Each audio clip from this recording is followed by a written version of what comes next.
Olá, eu sou Cíntia Machado, psicóloga. Oi, Esse é o Papo Dentro, né, Vera? Oi, Cíntia. Oi para todo mundo. Isso, a gente está voltando aí, ainda dando continuidade à nossa série de vídeos falando sobre a tecnologia, os impactos dela. E a questão que apareceu muito, Cíntia, está relacionada, assim, quando que a gente começa a perceber os sintomas de uma dependência, quando começa a ser preocupação, né? A gente vê muito quando está associado a uma questão física. Por exemplo, né, é muito comum a gente ouvir especialistas dizerem que o uso incorreto das telas, do computador, dos jogos, pode causar dores nas costas, por exemplo. E para isso tem uma recomendação. Recentemente eu vi uma reportagem também falando da questão da falsa miopia, né, que as pessoas estão desenvolvendo a falsa miopia, e também tem uma recomendação para isso. Então, assim, é possível equilibrar. Agora, Cíntia, quando que a gente começa a perceber os sintomas do adoecimento mental? Né? Eu falo isso para você assim, porque está sendo cada vez mais comum. Né? Teve um episódio que eu vivenciei que me chamou muita atenção. A gente estava no jantar entre amigos e um casal que tem uma filha adolescente, né? A filha chegou e assim já pouco interagindo, mas ficou o tempo inteiro ali, quase que a noite inteira, só no celular. Né? E a gente percebia os pais assim numa justificativa constante que é assim mesmo, hoje em dia está desse jeito, né? Mas num determinado momento também eles colocando essa preocupação, né? Principalmente porque a filha está muito irritada, não quer mais conversar, abandonou alguns hábitos que ela desenvolvia antes. Então, assim, quando que a gente começa a perceber que já está afetando a saúde mental? Olha, eu queria fazer um adendo aí, assim, um parênteses. Antes de falar nesses primeiros sinais, eu queria dizer que desde 1995, um pesquisador, um americano chamado Goldberg, ele já pesquisava sinais de dependência tecnológica. Então, isso não é uma coisa recente, é uma preocupação já tem um bom tempo. Nós temos um Código Internacional de Doenças, que é o CID, e ele incluiu, o CID-11, ele incluiu a dependência tecnológica como um transtorno, né, como uma doença. Então, a Organização Mundial da Saúde está se preocupando com isso e vê isso como já uma dependência tecnológica. Eu acho que é importante a gente dizer isso. Lá no DSM-5, também, no seu apêndice, a dependência tecnológica está lá como um transtorno a ser pesquisado. Então, ele vai ser incluído também como dependência tecnológica. Então, acho que isso é importante a gente falar. A outra coisa, né, falando agora dos primeiros sinais que a gente tem que ficar, que são alertas para saber se nós não estamos caminhando para uma dependência, porque é muito tênue o que existe de normalidade com dependência. O fato de você jogar 2, 3 horas por dia não quer dizer que você seja independente, né? Inclusive, alguns autores... Desculpa, pode falar. Quantidade não significa, né? Quantidade de horas.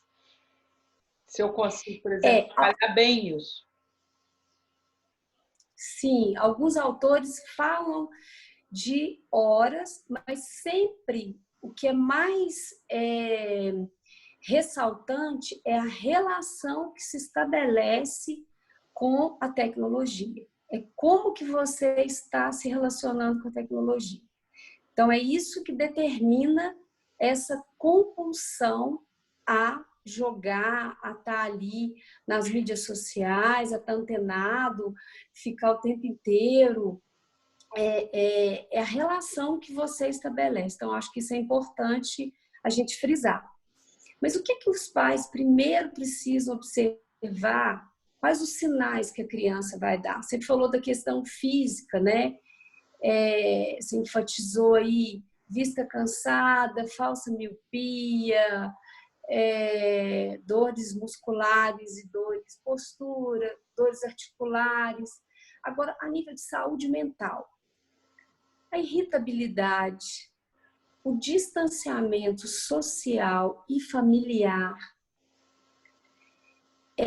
déficit de atenção, depressão, insônia. Às vezes o jovem fica inapetente, são os primeiros sinais, né? Ele deixa de fazer qualquer coisa, de comer, de se alimentar só para jogar. Então são sinais de que alguma coisa está errada.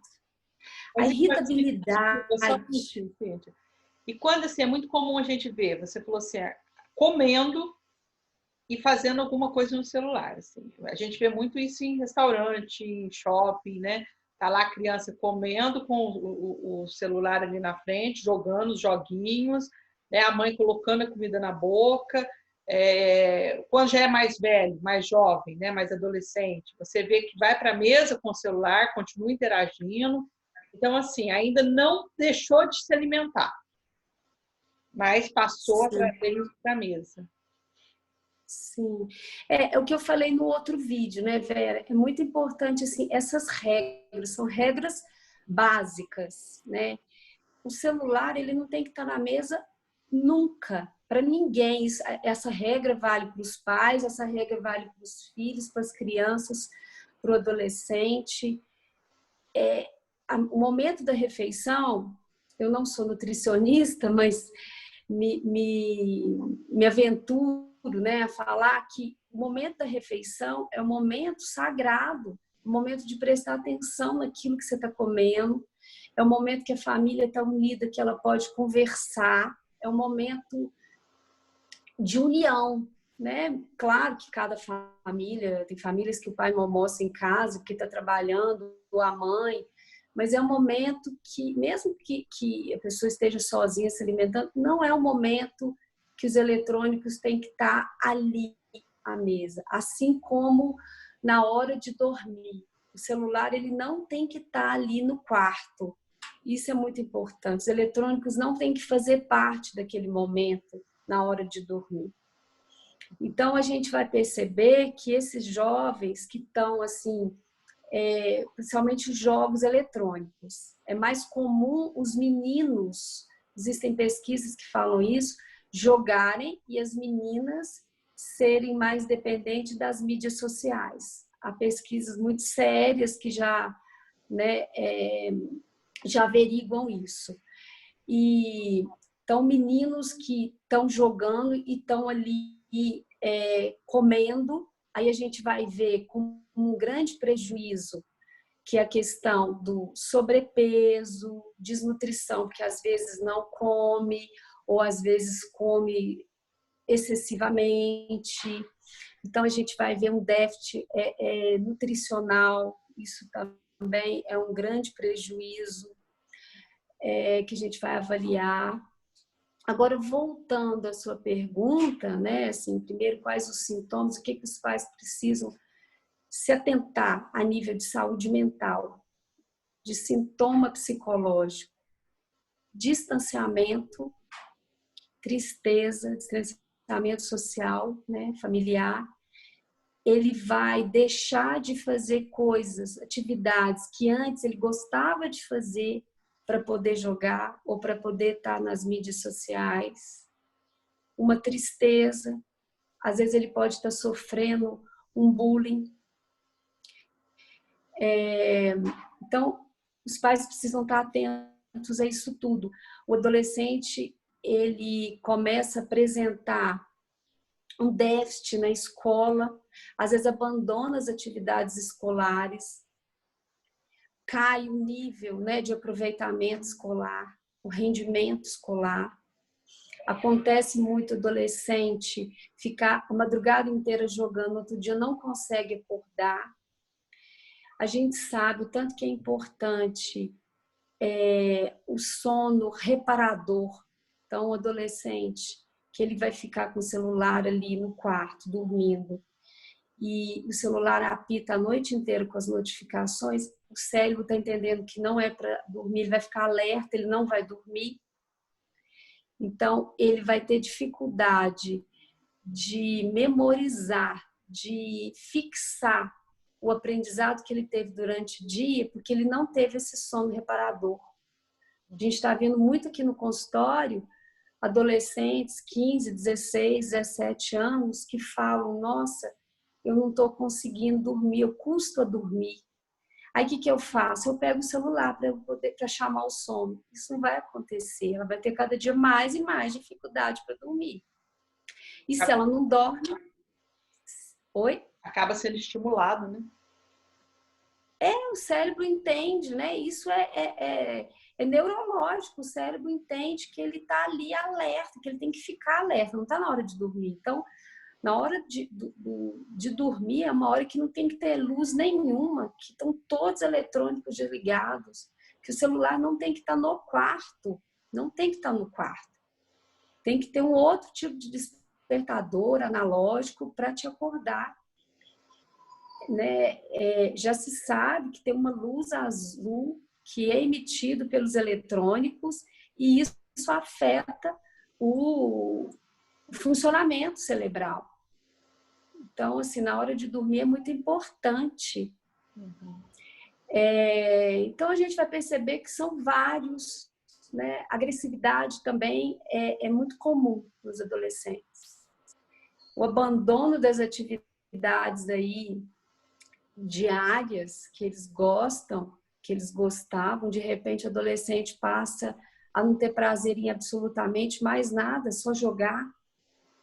Ele sai do colégio, ele já está com o fone no ouvido, já está conectado com algum jogo, já chega em casa, já quer sentar na mesa com o jogo, acabou, ele já volta, já inicia, já chamou a galera, já começou uma call e já começou a falar e não tem hora para parar, vai ficar agressivo, vai ficar irritado. A gente então, sabe, né? Atenção nesses sintomas. Essa geração, ela já não tem mais essa divisão, né? Do que é real do que é virtual, né? Eles lidam muito bem com isso, né? Mas aí, Cíntia, a gente vai parar por aqui, porque falar como que a gente vai conviver com isso, porque não tem volta, né? A gente sabe que não tem volta, que cada vez mais a gente vai ter a tecnologia, a princípio, a nosso favor, apesar que a gente sabe que isso nunca vai ser de uma forma igualitária, a gente sempre vai ter pessoas utilizando de uma forma positiva e outras de uma forma negativa, né? Mas, assim, como é que a gente vai encontrar esse meio termo e dar algumas dicas aqui para quem já está percebendo alguns sintomas, né, que já está ficando um pouco angustiado com tudo isso? A gente volta para falar sobre essas coisas. Tá bom? Ok. Um beijo para todo mundo. Tchau, tchau. Tchau, tchau.